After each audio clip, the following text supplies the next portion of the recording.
ஓம் சாயிரா சாயிரா ஓம் சாயிரா சாயிரா ஓம் சாயிரா சாயிரா அன்பே சாயிரா பேரன்பே சாயிரா அகிலம் தளிக்க ஆத்மா விழிக்க அனுதினம் சாயிரா எங்கள் அன்பே சாயிரா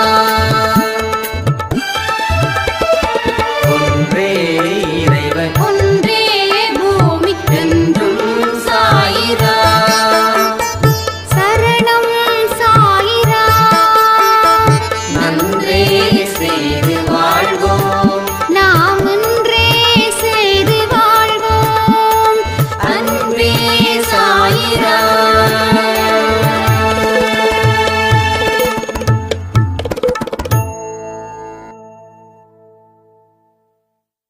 சாயிரா. என் உயிரின் உயிரானவர்களே, அனைவருக்கும் இந்த நாள் நல்ல நாளாக அமைய சாயப்பா கிட்ட பிரார்த்தனை பண்ணி இந்த பதிவை நான் ஆரம்பிக்கிறேன். சாயப்பாவுடைய அன்பு இந்த உலகத்தில் வேற எந்த ஒரு மனுஷனாலையும் கூட வைக்கவே முடியாது. உணரும் தன்மையில் நீங்க இருந்தீங்கன்னா உங்க வாழ்க்கை உயரத்தில் இருக்கும்.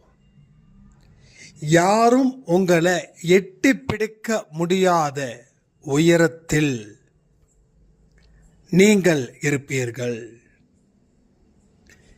என்னதான் வெற்றி வந்தாலும் எந்த ஒரு அகங்காரமும் உங்களுக்கு வராது.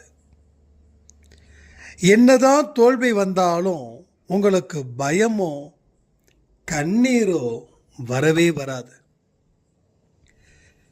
நாம இன்னைக்கு அவருடைய அன்பை உணராதவர்களாக இருக்கிறோம்.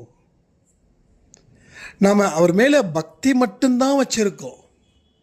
எல்லாமே பக்தி மார்க்கத்தின் வழியாகவும் ஞான மார்க்கத்தின் வழியாகவும் தான் நாம அவரை நெருங்குறோம். ஆனா இன்னொரு மார்க்கம் இருக்கு, அதுதான் அன்பு மார்க்கம். அந்த அன்பு மார்க்கத்தில் நீங்க பயணம் செய்யும் போது அந்த பயணம் எவ்வளவு தூரமாக இருந்தாலும் சரி, நீங்க எந்த இடத்திலையும் களைப்படையவே மாட்டீங்க. உங்க வாழ்க்கை பயணத்தை நீங்க ஆரம்பிக்கிறீங்கன்னு வச்சுக்கோங்களேன். அன்பு மார்க்கத்தின் மூலமாக உங்க வாழ்க்கை பயணத்தை நீங்க ஆரம்பிக்கிறவர்களா இருந்தால் எவ்வளவு பெரிய விஷயங்கள் உங்க வாழ்க்கையில உங்களுக்கு எதிராக நடந்தாலும் நீங்கள் களைப்படையவே மாட்டீங்க. நம்ம ஏன் வாழ்க்கையில நிறைய களைப்படைகிறோம் தெரியுமா? தோல்விகளால, அவமானத்தினால.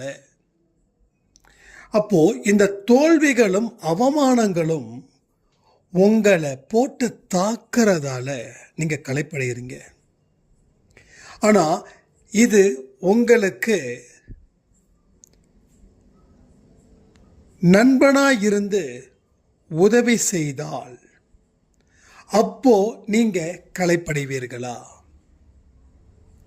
அப்ப சாயப்பாவுடைய அன்பை நாம உறுதிப்படுத்தணும்.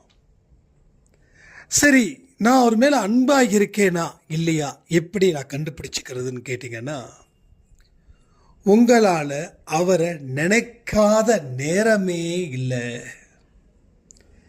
நீங்க என்ன பண்ணாலும், என்ன செஞ்சாலும், என்ன நினைச்சாலும் நீங்க அவரை பேஸ் பண்ணி தான் உங்களால் நினைக்கவோ வாழவோ செயல் புரியவோ முடியும். ஏன்னா அந்த அளவில் அவருடைய அன்பு உங்களுடைய ஆன்மாவுக்குள்ள இறங்கி நிற்கும். இப்போ நான் உங்களை புரிஞ்சிக்க முடியணும் அப்படின்னா, நான் உங்கள் மேலே உண்மையாக அன்பு வச்சாதான் நான் புரிஞ்சிக்க முடியும். உண்மையான அன்பு இல்லை அன்பு குறைவாகவோ இருந்தால் நான் உங்களை புரிஞ்சிக்கவே முடியாது. அப்போது இந்த ஃபார்முலாவை இன்னைக்கு அப்ளை பண்ணுங்க. சாயப்பா, நான் உன் மீது அன்பாக இருக்க வேண்டும், அதற்கு நீ அனுமதி தர வேண்டும். ஏன்னா அவருடைய அனுமதி இன்றி எதுவுமே இங்கே நடக்காது. அவருடைய கண் அசைவு இல்லாமல் நாம் எந்த ஒரு செயலையும் நாம் செய்ய முடியவே முடியாது. அப்போ அவருடைய அனுமதி இன்றி நம்மால் எதையும் பெறவும் முடியாது, எதையும் கொடுக்கவும் முடியாது. அப்போ நம்ம எல்லார் மீதும் அன்பு வைத்திருக்கிறவரால் மட்டும்தான் சாயப்பா மேலேயும் அன்பு வைக்க முடியும். நீங்கள் உங்களுக்கு எதிராக செயல்படுறவங்களை நீங்கள் வெறுக்கும்போது அந்த ஒரு வெறுப்பும் உங்கள் வாழ்க்கையில் அமைதியை தருது இல்லை. அதற்கு பதிலாக கூடுதலாக வெறுப்பை மட்டும்தான் அது திருப்பி திருப்பி தருது. அப்போ ஒரே ஒரு விஷயத்தை நீங்கள் புரிஞ்சிக்க முயற்சி பண்ணுங்க. நீங்கள் சகல மனுஷங்க கிட்டையும் அன்போடு இருக்கும்போது நீங்கள் இயல்பாகவே உங்கள் மனது சாயப்பாவை தேடி தேடி போகும். இலகன மனசுக்கு யார் சொந்தக்காரர்களாக இருக்கிறாங்களோ அவர்கள் சாயப்பாவுடைய சொந்தக்காரர்களாக மாறுகிறார்கள். அவர் மாற்றி விடுவார். முதல்ல நம்ம மனசில் இருக்கக்கூடிய வெறுப்பு, நம்ம மனசில் இருக்கக்கூடிய கோபம், மனசில் இருக்கக்கூடிய பொறாமை, ஆணவம், அகங்காரம், இது எப்போ படிப்படியாக குறையுதோ அப்போ அன்பு அப்படின்ற ஒரு செடி வளரும். ஒரு செடி வளர்ந்துச்சுன்னா கண்டிப்பாக, ஒரு செடியோ மரமோ வளர்ந்துச்சுன்னா அது கண்டிப்பாக மக்களுக்கு பயன்படதான். நிழலை கொடுக்கும், காய் கொடுக்கும், கனி கொடுக்கும், பூ கொடுக்கும். அந்த செடியோட தன்மை எப்படிப்பட்டதோ அதை ஒரு மனுஷனுக்கு நிறைவாக, ஒரு மனுஷனுக்கு அழகாக கொடுக்கும். அப்போது உங்கள் மனசில் இதை எல்லாத்தையும் நிறுத்திட்டு அன்புன்ற ஒரு அழகான ஒரு விளக்கை ஏற்றி வைத்து அந்த வெளிச்சத்தில் நாமளும் நம்மளை சுற்றி இருக்கிறவங்களையும் பயனடைய வைப்பதே என்னுடைய நோக்கம் அப்படின்ற நினச்சி நீங்கள் வாடுங்க. உங்களுடைய ஒவ்வொரு முயற்சியும் சாயப்பாவோட வழியில் நீங்கள் பயணம் செய்யும்போது அந்த முயற்சியை கடவுள் வெற்றிகரமாக அமைத்து கொடுப்பார். என்றைக்குமே நல்லவங்களுக்கு கடவுள் தாராளமாக அள்ளி கொடுப்பார். ஏன் கொடுக்கல அப்படின்னா, நல்லவங்க நல்லவன்ற அடையாளத்தை வச்சுக்கிட்டு மட்டும் வாழ்ந்துடுறாங்க.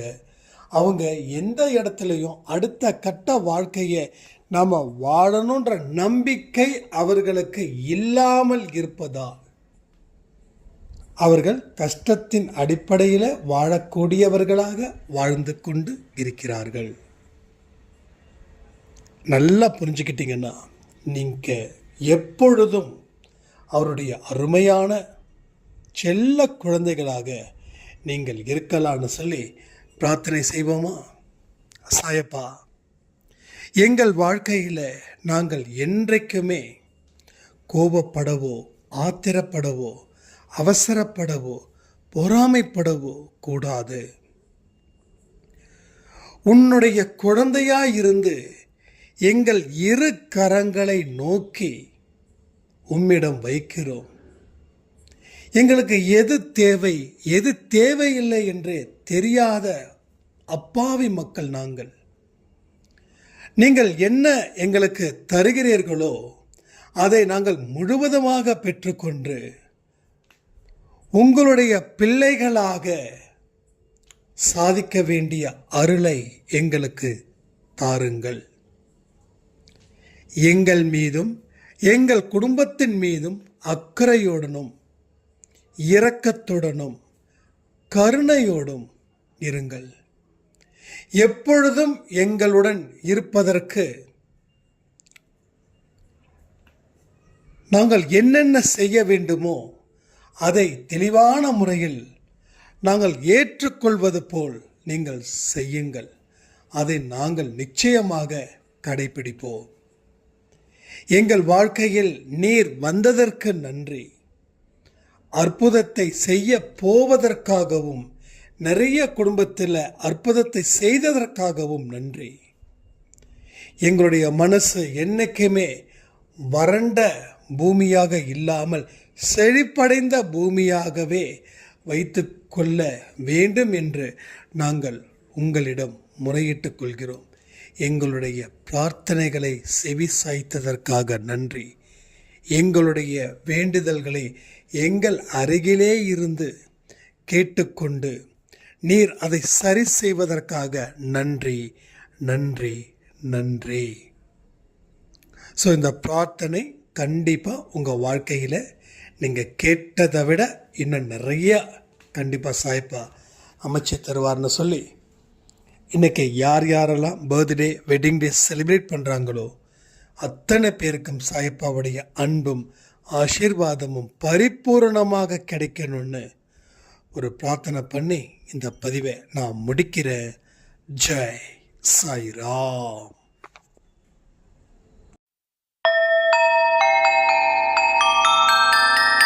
ஓம் சாயிரா சாயிரா ஓம் சாயிரா